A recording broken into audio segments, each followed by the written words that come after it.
In this video, I'm going to show you how I converted my Atlas RS3s to a better running locomotive for DCC.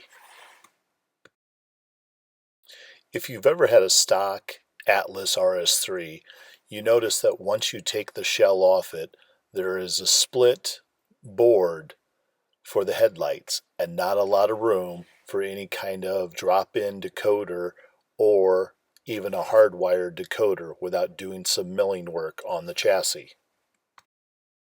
I had even tried at one time one of the TCS decoders that was split frame for the Jeeps, and they make for the RS3 units and RS1 units. The unfortunate thing is, it would work for a while, and either it would lose its memory or its function, with it only being a two-function decoder, and it just did not seem to be reliable enough for what I wanted. So this got me to thinking. I wondered if the Kato RS-2s that were out on the market would possibly work with an Atlas shell. And so I found one on eBay at a reasonable price, and I thought it at least was worth a try. I knew the Kato RS-2s already had room for a drop-in decoder from TCS because they were making them for the Walthers RS-2s and the Kato RS-2s. A side-by-side comparison of the Kato RS-2 shell up above and the Atlas RS-3 shell below were pretty much mirror images of each other. The true test was going to be, was an Atlas shell going to fit on the Kato chassis? Because if it would, then it would be very easy to buy the TCS decoder and drop it in and have a reliable running RS3 locomotive. Sure enough, the Atlas RS3 shell fit on top of the Kato chassis. Now, there was a little space between the end of the long hood and the truck, and so I figured out that I could fill that in with just a little bit of foam squeezed in there with a pair of tweezers. That way there would not be any light that would kind of come down from the headlight onto the track to fill that area.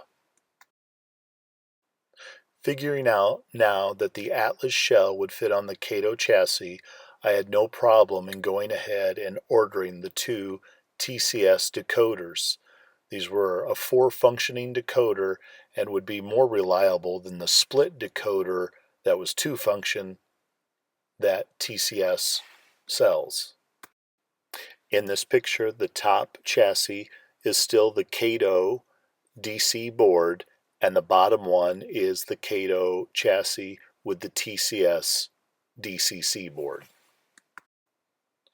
Now, of course, I wanted to see if it would work the other way. Would the Atlas chassis work underneath the Kato shells? And unfortunately, no matter how many times I tried, and I didn't really want to get into modifying the shells, the Atlas chassis would not fit underneath the Kato shells. And so I was able to give the Kato shells to a friend of mine who models the Chicago Great Western, and the two Atlas chassis, well, I put those up for sale. Now it was time for a test run. Other than finding that the second unit, I didn't have the decoder kind of seated underneath the pickups, and so it would kind of cut out every once in a while. But as soon as I pulled the shell off and slid the decoder in spots where it needed to be so it got the right amount of conductivity, both locomotives ran, well, basically like Katos now, because that's what they are, Katos with Atlas shells on them. And of course, after I got done with the test run, I had to make a prototype by painting the truck silver for the railroad I model, the Rock Island.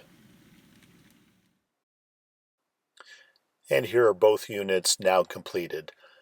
Trucks are painted silver, painted the handrails white, and so now they're ready for the roster of the railroad. So if you have ever wondered if a Kato chassis will fit underneath an Atlas shell, This video has answered that. You'll be able to put in a better decoder, 4-functioning TCS decoder, and not a 2-functioning split decoder that takes hardwire and loses memory. And you'll have a better running locomotive in the meantime. So I hope you found this helpful.